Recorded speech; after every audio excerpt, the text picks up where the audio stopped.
Hello, good morning. स्वागत है हमारे YouTube channel dear topper students में। तो आज हमारी क्लास होगी समास पर। तो आज हम लोग समास पढ़ेंगे। तो समास किसे कहते हैं, समास कितने प्रकार के होते हैं, इन सब के बारे में आज हम लोग पढ़ेंगे। तो हम समास देखते हैं। तो समास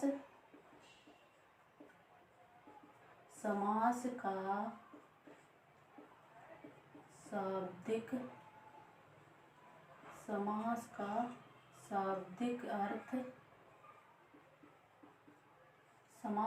शाब्दिक अर्थ है संक्षेप।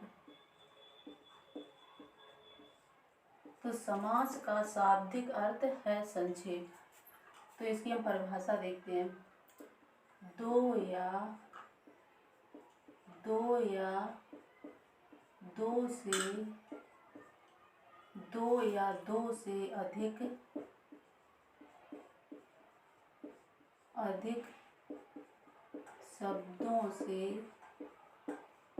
शब्दों से मिलकर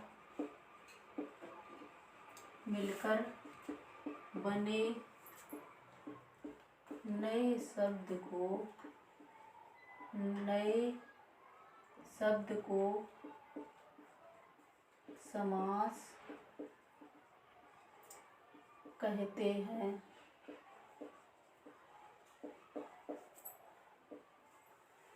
तो दो या दो से अधिक शब्दों से मिलकर बने नए शब्द को समास कहते हैं। अब हम देखते हैं समास विग्रह किसे कहते हैं। तो समास विग्रह,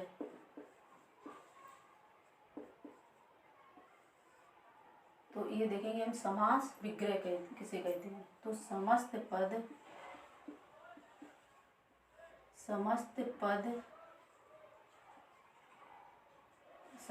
पद के सभी पदों को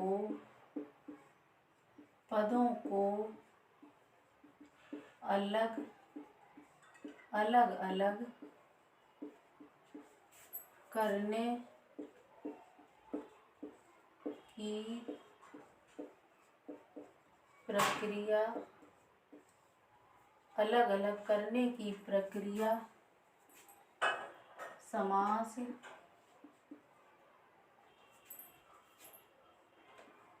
प्रक्रिया को समास विग्रह कहते हैं। समस्त पद के सभी पदों को अलग अलग करने की प्रक्रिया को समास विग्रह कहते हैं। तो आगे हम देखते हैं कि समास में दो पद होते हैं।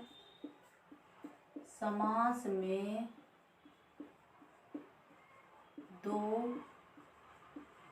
पद होते हैं। वो कौन कौन से होते हैं देखते हैं। नंबर 1, पहले पद को पूर्व पद कहते हैं और दूसरे पद को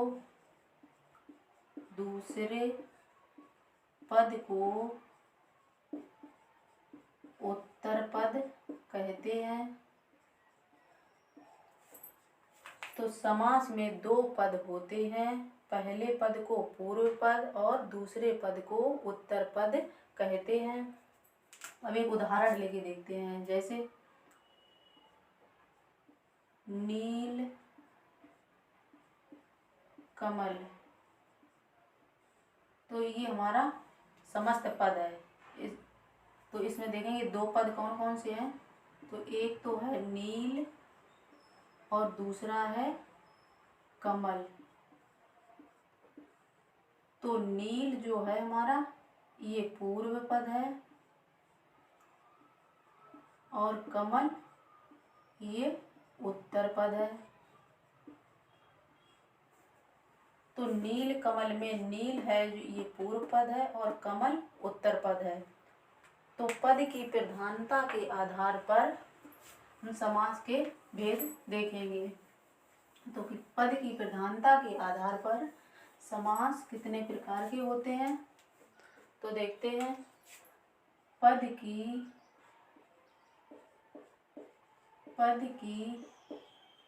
प्रधानता के आधार पर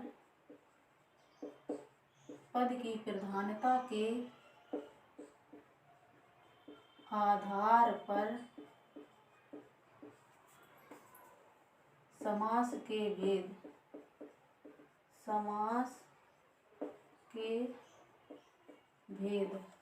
तो हम देखते हैं पद की प्रधानता के आधार पर समास के कितने भेद होते हैं। तो पद की प्रधानता के आधार पर समास के 4 भेद होते हैं। तो देखते हैं। नंबर 1, पूर्व पद प्रधान समास। तो पूर्व पद प्रधान किसमें होता है? अव्ययी भाव समास में। अव्ययी भाव समास में। अब दूसरा देखते हैं, उत्तर पद प्रधान। तो उत्तर पद प्रधान किसमें होता है?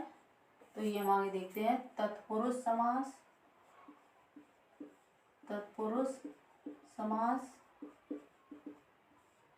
नंबर 2, कर्मधारय समास।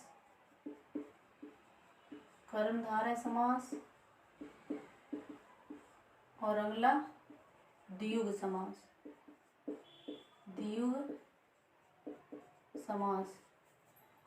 तो तत्पुरुष समास, कर्मधारय समास और द्विगु समास, इन तीनों में उत्तर पद प्रधान होता है। अगला देखते हैं। नंबर 3, दोनों पद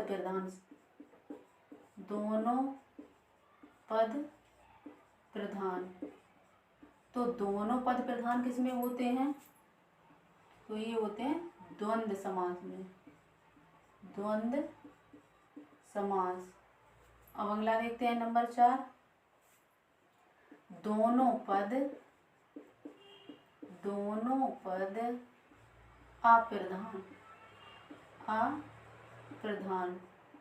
अप्रधान मतलब ना पहला पद प्रधान है और ना दूसरा पद प्रधान है। तो इसमें कोई तीसरा पद प्रधान है। तो ये कौन होता है?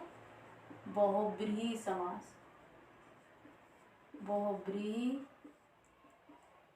समास। तो ये हमारे पद की प्रधानता के आधार पर समास 4 प्रकार के होते हैं। पूर्व पद प्रधान समास, अव्ययी भाव समास, उत्तर पद प्रधान समास, तत्पुरुष समास, कर्मधारय और द्विगु समास। और दोनों पद प्रधान समास तो ये होगा द्वंद्व समास। और दोनों पद अप्रधान तो ये होगा बहुव्रीहि समास। तो आगे हम देखते हैं मुख्य रूप से समास कितने प्रकार के होते हैं। तो मुख्य रूप से हमारे समास 6 प्रकार के होते हैं। तो देखते हैं कौन कौन से होते हैं। तो समास के भेद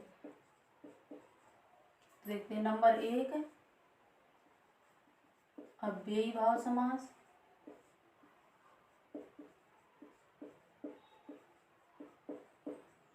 नंबर 2, तत्पुरुष समास।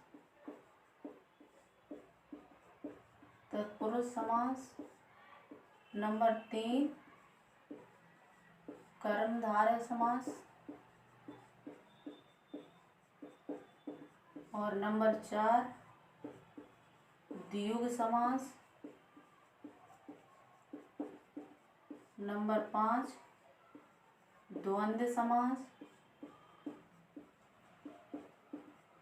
और नंबर 6, बहुव्रीहि समास।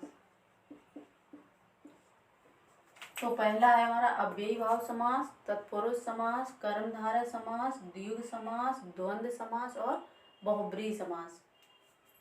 तो हम इसको अब एक एक करके पढ़ेंगे। तो हम पहला पढ़ते हैं अव्ययी भाव समास। तो हेडिंग डालते हैं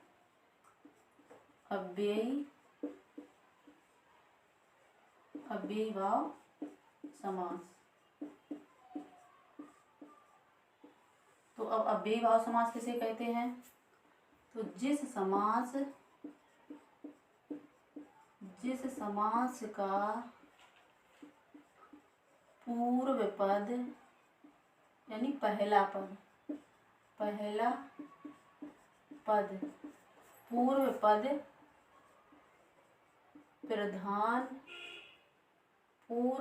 प्रधान तथा अव्यय होता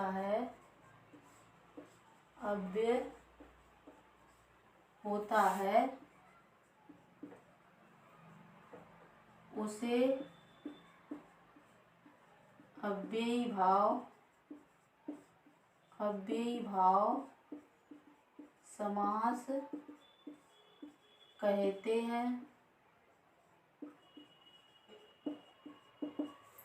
तो जिस समास का पूर्व पद यानी पहला पद प्रधान हो तथा अव्यय हो तो उसे हम अव्ययी भाव समास कहते हैं। इसकी हम पहचान देखते हैं कि कहाँ पर अव्ययी भाव समास होगा।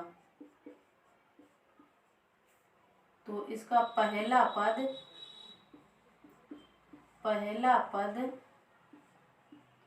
आ अनु प्रति भर यथा हर आदि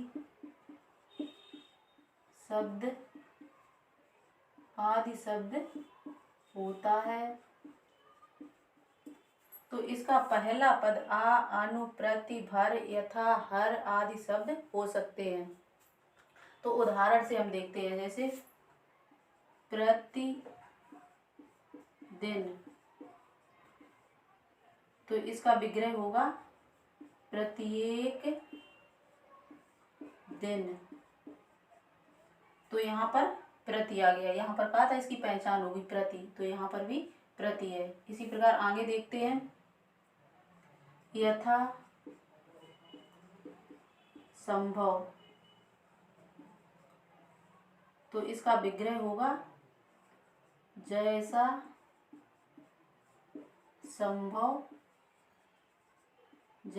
संभव हो। आगे एक और उदाहरण देखते हैं, जैसे भर पेट, तो इसका विग्रह होगा पेट भर के। तो इसमें प्रति, यथा, भर आदि शब्द लगे हैं, तो इससे हम पहचान सकते हैं कि यहाँ पर अव्ययी भाव समास है। तो आगे देखते हैं दूसरा समास होगा हमारा तत्पुरुष समास।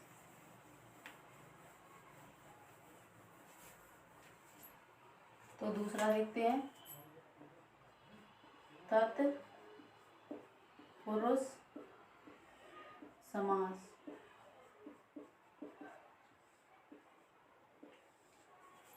तो इसमें जिस समास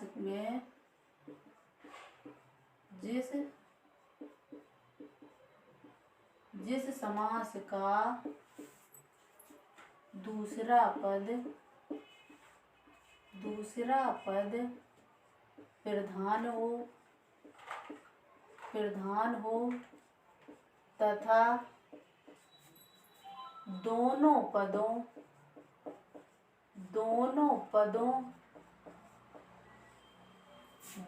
पदों के बीच में विभक्ति, दोनों पदों के बीच में विभक्ति का लोप हो उसे तत्पुरुष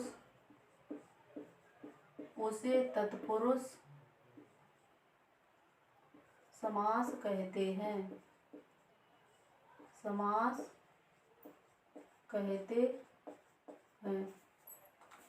तो जिस समास का दूसरा पद प्रधान हो तथा दोनों पदों के बीच में विभक्ति चिन्ह का लोप हो तो उसे हम तत्पुरुष समास कहते हैं। तो विभक्ति के आधार पर तत्पुरुष समास के 6 भेद होते हैं। तो देखते हैं कौन कौन से होते हैं। तो नंबर 1 कर्म तत्पुरुष। कर्म तत्पुरुष, कर्म तत्पुरुष को द्वितीय तत्पुरुष भी कहते हैं। द्वितीय तत्पुरुष, इसमें कर्म कारक की विभक्ति, कर्म कारक की विभक्ति का कर्म कारक की विभक्ति को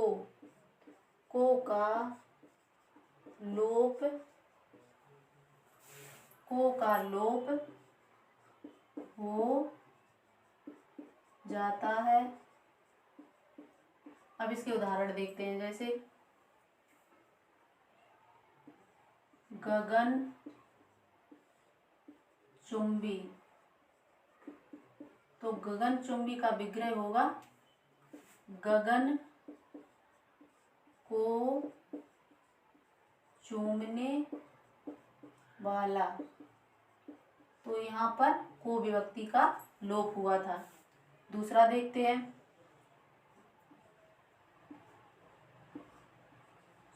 चिड़ी मार, तो इसका विग्रह होगा चिड़ियों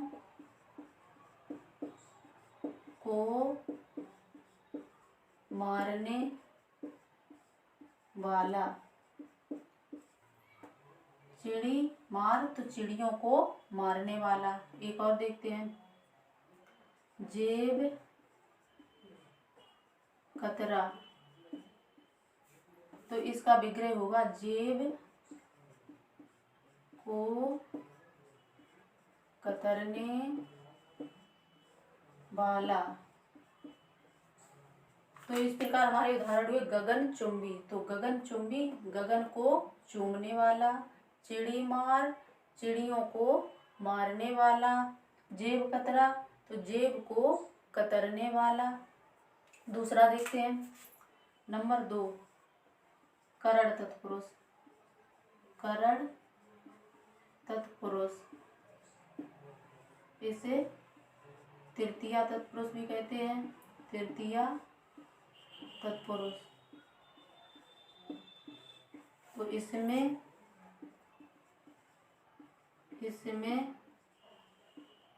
करण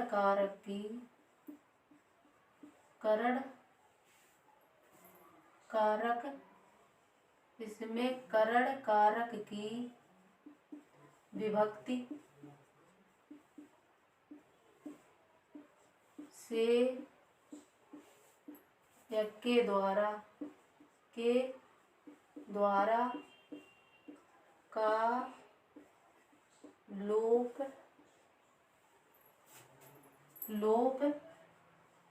हो जाता है। तो इसके उदाहरण देखते हैं। जैसे रेखांकित, तो इसका विग्रह होगा रेखा से अंकित। रेखा से अंकित, तो यहाँ से विभक्ति का लोप हुआ है। और दूसरा देखते हैं। शोक मुक्त, तो इसका विग्रह होगा शोक से मुक्त। एक और उदाहरण देखते हैं। जैसे सूर रचित, तो इसका विग्रह होगा सूर द्वारा रचित। तो रेखांकित, रेखा से अंकित, शोक मुक्त तो शोक से मुक्त, सूर रचित तो सूर द्वारा रचित। तो यहाँ करण तत्पुरुष विभक्ति का लोप हुआ था, इसलिए इस समास को करण तत्पुरुष समास कहते हैं। अगला देखते हैं नंबर 3।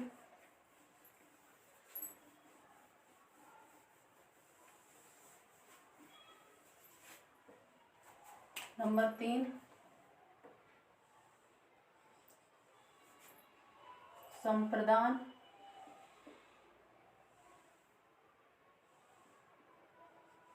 संप्रदान तत्पुरुष।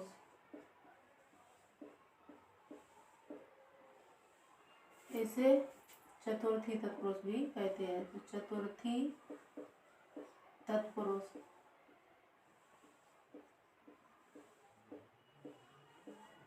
इसमें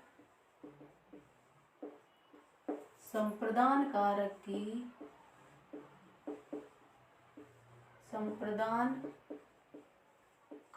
की विभक्ति। तो संप्रदान कारक की विभक्ति क्या होती है? के लिए का लोप हो जाता है। तो इसके उदाहरण देखते हैं। जैसे प्रयोगशाला, तो इसका समास विग्रह होगा प्रयोग के लिए शाला। अगला देखते हैं हथकड़ी, तो इसका विग्रह होगा हाथ के लिए कड़ी। अगला देखते हैं परीक्षा भवन, तो इसका विग्रह होगा परीक्षा के लिए भवन। तो प्रयोगशाला, प्रयोग के लिए शाला, तो यहाँ पर के लिए विभक्ति है। हथकड़ी, तो हाथ के लिए कड़ी, तो के लिए यहाँ पर हमारी विभक्ति है। परीक्षा भवन, तो परीक्षा के लिए भवन, तो यहाँ पर भी के लिए विभक्ति लगी हुई है। अगला देखते हैं नंबर 4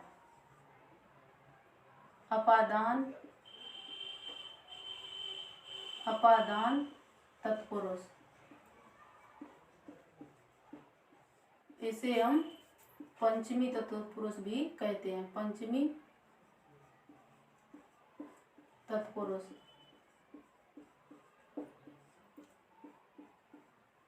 तो इसमें अपादान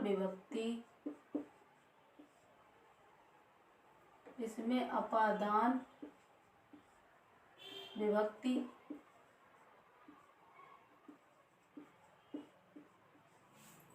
का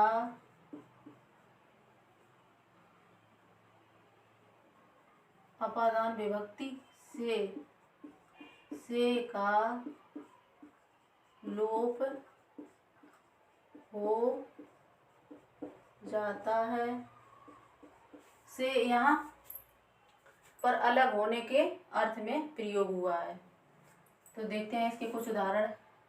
जैसे धनहीन,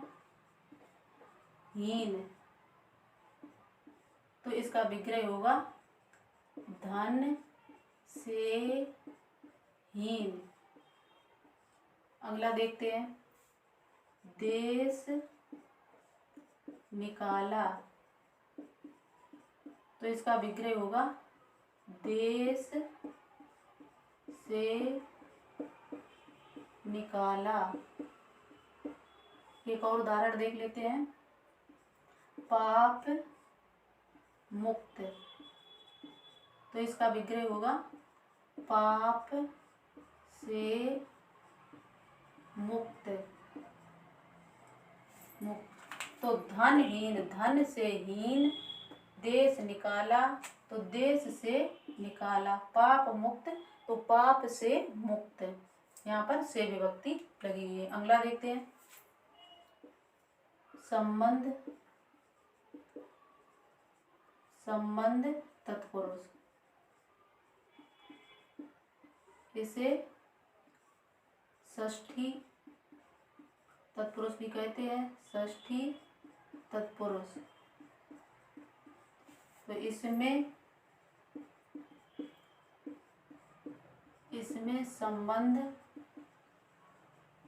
संबंध कारक की विभक्ति, संबंध कारक की विभक्ति का, के, की का लोप हो जाता है, लोप हो जाता। तो इसमें का, के, की का लोप हो जाता है। तो इसके उदाहरण देखते हैं, जैसे राजपुत्र,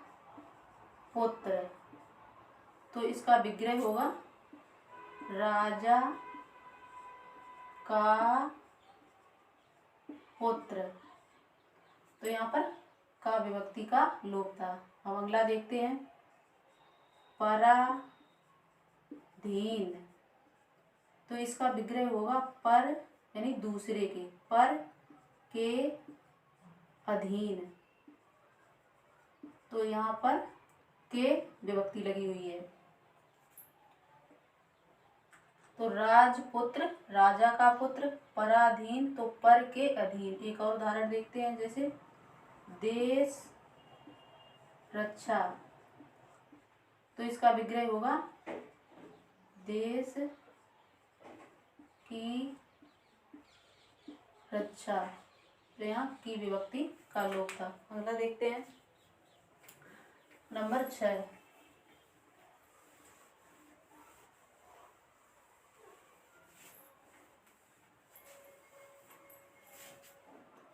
तो नंबर 6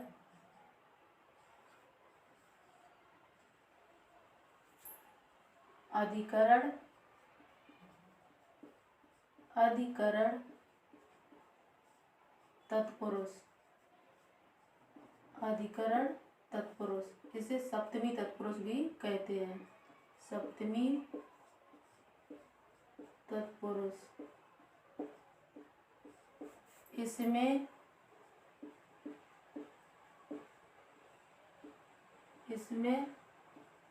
अधिकरण कारक, अधिकरण कारक की, अधिकरण कारक की विभक्ति, अधिकरण कारक की विभक्ति में पर का लोप हो जाता है। अब इसके उदाहरण देखते हैं, जैसे आप बीती, तो इसका विग्रह होगा आप पर बीती, आप पर बीती। तो यहाँ पर विभक्ति है। दूसरा देखते हैं, पुरुषोत्तम, पुरुषोत्तम, तो इसका विग्रह होगा पुरुषों में उत्तम, पुरुषों में उत्तम। तो यहाँ पर में विभक्ति लगी हुई है। तो इस प्रकार हमारे तत्पुरुष समास 6 हुए।